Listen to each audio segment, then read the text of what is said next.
Today's news. Today's news. Strike ends. We can get back to work and take care of their families. Former Memphis cops guilty. This is a long time coming. Justice for Tyree. Helping Southeast flood victims. We're being put to a test, but I think we're rising to that challenge. Good morning, I'm Steve Cation with the CBS World News Roundup. 3 days after a strike by thousands of Eastern and Gulf Coast dock workers began, there's an agreement to return to work and resume negotiations. We believe that everybody, all the foreigners, all the big bosses, we never lost faith. They never stopped fighting for us. That's dock workers in New York City. CBS's Nancy Chen says the development suspends the strike through January 15th and heads off what could have been a damaging blow to the U.S. economy. Those briefed on the deal said it includes a 62% raise, an increase from their previous offer of nearly 50%. All other remaining issues will be addressed when the two reconvene, which includes protections against automation and semi-automation. That has been a major sticking point in this. The government says employers added 254,000 jobs last month, and the unemployment rate dipped to 4.1%. Now to Memphis, where 3 former police officers charged in the fatal beating last year of Tyree Nichols were found guilty in a mixed verdict. They were acquitted of the most serious charges. CBS's Elise Preston.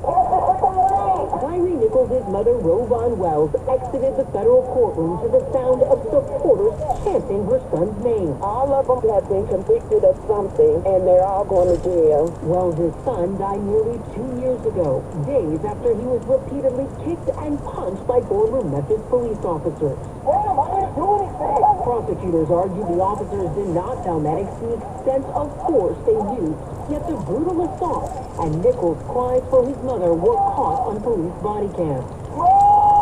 Former Memphis police officers Emmett Martin and Desmond Mills pleaded guilty in the beating death and testified to the culture of secrecy and loyalty within the now disbanded Scorpion Street Crime Unit. The confirmed death toll from Hurricane Helene in the southeast now tops 200. CBS's Skylar Henry has the latest on recovery efforts in hard-hit western North Carolina. More help is on the way for survivors who lost everything. Parker Hunt is volunteering for the nonprofit Beloved Asheville, which is brimming with donations. The big things like a little grocery store, like soup, rice, all the canned stuff. Esther Manheimer is the mayor of Asheville. There are people that died in the storm that lived in homes in areas that had never before experienced flooding. So when you're thinking about, do I need to evacuate, there are a lot of people that thought, well, I'm probably fine where I am. FEMA says the National Guard has delivered more than 130,000 pounds of food and water to Asheville so far. The cost of the rebuild in western North Carolina is expected to be in the billions. On the campaign trail, former President Trump repeated his false claims about the 2020 election in Michigan, and CBS's Nancy Cordes tells us Kamala Harris campaigned with a Republican in Wisconsin. I am proudly casting my vote for Vice President Kamala Harris.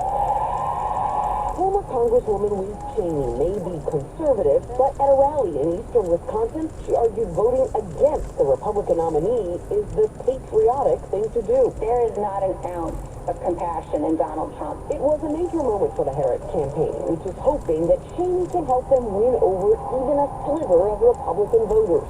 Liz Cheney is a stupid war hawk. In an interview in Saginaw, Michigan, Trump was asked about his wife Melania's announcement that she supports abortion rights. I said you have to write what you believe. I'm not going to tell you what to do. Now to the Middle East, CBS's Imtiaz Tayeb has the latest on Israel's attacks on Hezbollah targets in Lebanon. Israel's overnight bombing campaign near Beirut's main airport was so intense, it shook the city. The Israeli military hasn't said what it was targeting, but Lebanese media suggests it was a potential successor to Hassan Nasrallah, the longtime Hezbollah leader who was assassinated 1 week ago. In that week, at least 417 people have been killed in Israeli ground and air attacks, according to Lebanese health officials, raising fears the system could collapse. 4 minutes after the hour. Well, that's today's news. Today's news. I didn't hear any good news, did you? I didn't think so. I guess it's all about perspective. The glass is half full.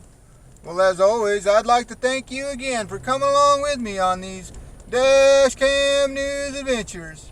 You know the drill. Peace, love, and all that hippie jazz. Bye-bye, everybody. It's 60 degrees.